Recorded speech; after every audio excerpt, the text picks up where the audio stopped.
A lot of famous actors pride themselves on a variety of Oscar Bates-style performances. Whether it's a period piece tackling a modern-day social issue or a biopic concerned with the life and times of a deceased icon, the biggest A-listers have a fair deal of high-profile stuff under their belt. Usually, horror isn't included in these long lists of their top performances, and let's be real, horror's never taken seriously during awards season. So plenty of Marvel and DC starring, blockbuster-leading Hollywood beautiful peeps like to bury their horror past. Sometimes they take a horror flick late in their career for a little cash infusion too, but their contribution to creeps doesn't go unnoticed. It's always fun to find out who was in what and when, especially when it's a goofy gore fest. Hello horror heads, and welcome back to the scariest channel on YouTube, Top 5 Scary Videos. I'm your horror host Keegan Hughes, and today we're going to take a look at the top 5 famous actors you didn't know starred in horror movies. With October fast approaching, it's best to brush up on your horror movie repertoire, so why not check out our top 5 scary movies playlist right over here.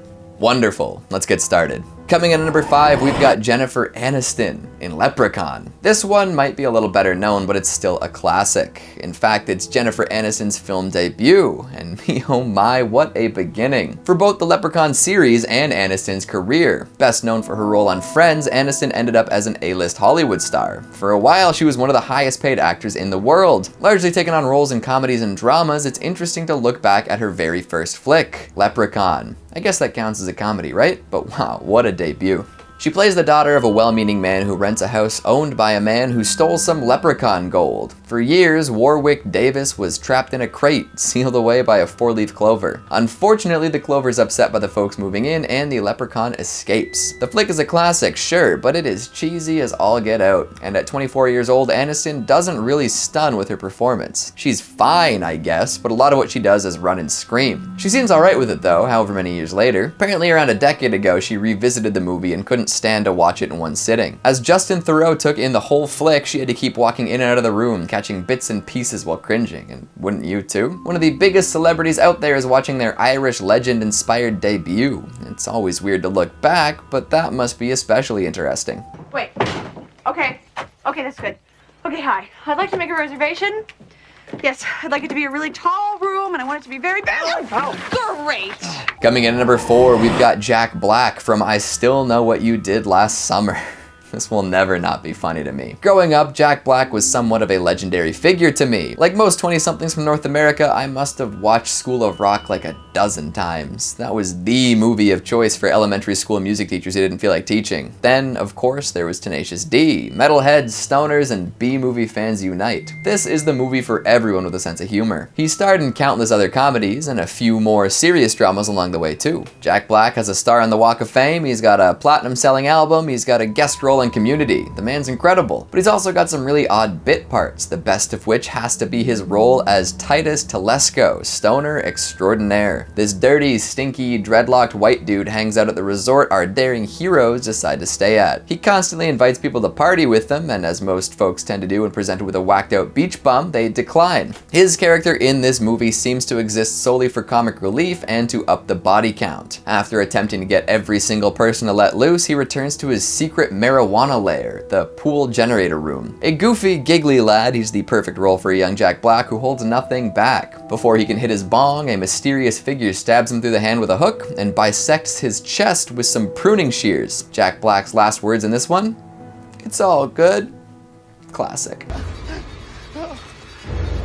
Oh God, I Jesus! No! Oh, it's all good. Coming in at number 3, we've got Paul Rudd from Halloween, The Curse of Michael Myers. The celebs we've discussed so far have been pretty good sports about their less than stellar roles in less than stellar horror flicks. Paul Rudd, who played a grown-up Tommy Doyle, was not so generous. He claimed that Halloween, The Curse of Michael Myers was just a piece of shit.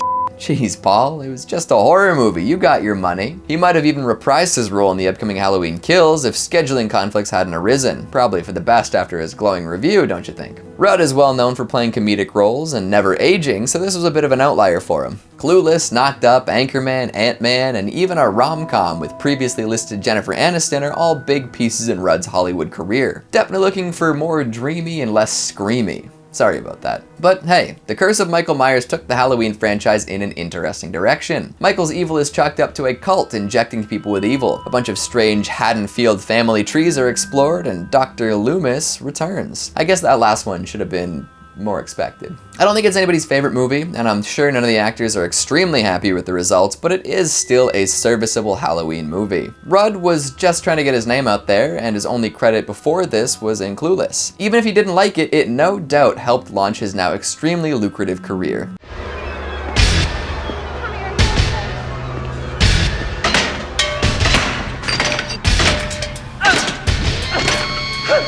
Coming in at number 2, we've got Kevin Bacon in Friday the 13th. What's that game called again? 3 Degrees of Kevin Bacon? Here's a classic right here. Kevin Bacon in a slasher movie. That'll cut down on the moves you need to make. This is another case of someone with quite the illustrious career who pretty much got their start in horror. Other than National Lampoon's Animal House, this was Bacon's first big gig, and he did a pretty good job too. A classic hunk named Jack, he showed up to help renovate Camp Crystal Lake. All he wanted was to improve the camp, and look where that got him. He commits the classic horror cardinal sin.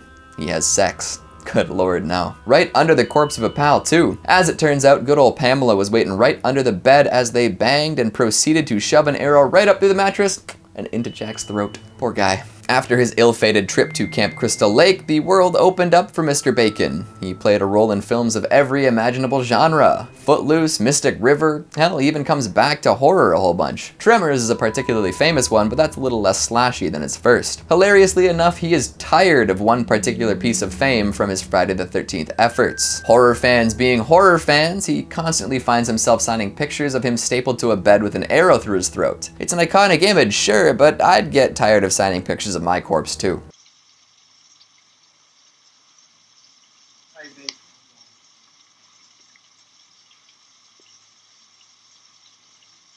And finally at number 1, we've got Dan Levy in Cyberstalker. Wait, what?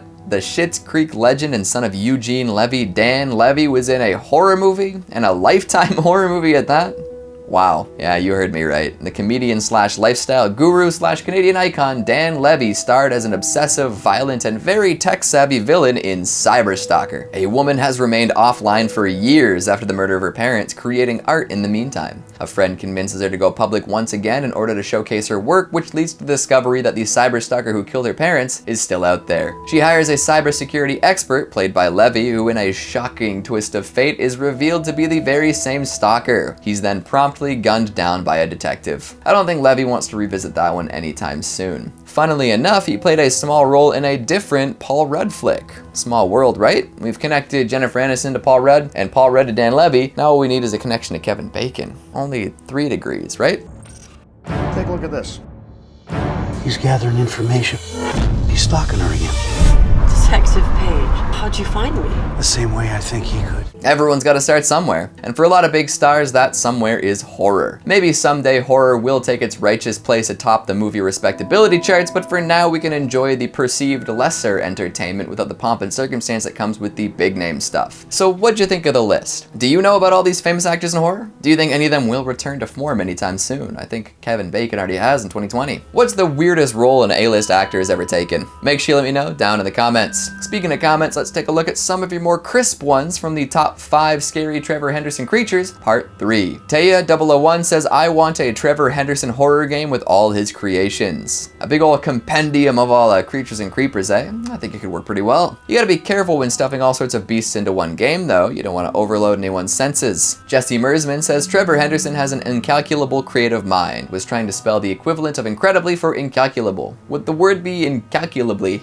That's a tongue twister. Emmy Bazinga says another fantastic creator is Syriac. He does animations and some are or used to be featured on Adult Swim, and some are absolute nightmare fuel. Oh, Syriac is wicked. My favorite stuff has to be their collaboration with Flying Lotus. Too cool. Keith Deers says, being a butcher, I think Meat Grinder and I would get along quite well. Well, that is until it starts to grind your meat, like the steaks you paid for and whatnot. Not cool, Meat Grinder. And Mike Murphy says the scariest thing in this video is that shirt. Yikes. If you're afraid of tropical patterns, I don't know what to tell you. Maybe try and figure out exactly why that is and take some time to heal. And that's all the time we have for today. Before I try and use my bones like Kimimaro does, make sure to give this video a big thumbs up and subscribe for more slapstick and stabbing. Thanks for watching, and I'll see you next time.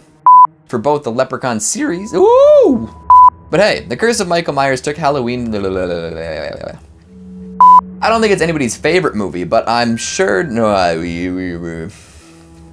Rudd was just trying to get his name out there, and his only credit in this was Here's a classic right here. Kevin Bacon in the slasher. Ooh, wait, hold on.